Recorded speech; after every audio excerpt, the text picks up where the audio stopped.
Good morning সবাইকে। সবাই কেমন আছো? আশা করছি সবাই খুব ভালো আছো। আর দেখো আমিও আজকে খুব ভালো আছি। একদিন শরীরটা এত খারাপ লাগে যে ভিডিও করতেই মনে চায় না, কিন্তু অনেক দিন পর যেন ভিডিওটা আপলোড করা, মানে আগে অনেক 2-3 দিন আগে করেছি আর আজকে আপলোড করছি, কারণ আমি এডিট করার সময় পাচ্ছিলাম না, যার জন্য। আর শরীরটাও খুব খারাপ ছিল জানো। তো দেখো অনেকগুলো কাজ তোমাদের সাথে সাথে একটু কথা বলতে বলতে হয়ে গেল। এই মানি প্ল্যান্টের গাছগুলো না এই জানলাতে দেওয়া লাগানো ছিল, সেইগুলোই হচ্ছে ইঁদুরে না কেটে ফেলে দিয়েছিল।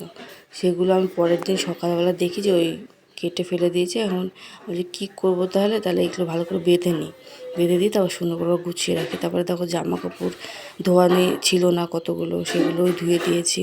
আর এত পরিমাণে রোদ উঠেছে কি বলবো আর। তাই দেখো বাড়িতে সব কাজ টাজ হয়ে গেলে সেগুলোই সব বলছে তোমাদেরকে।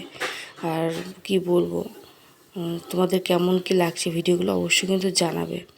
আর দেখো এখন তো আর কোনো কাজ নেই, আর কাজগুলো পরে আর পুরো ভিডিওটা করতে পারিনি, শরীরটা এত খারাপ লাগছিলো তাই জন্য।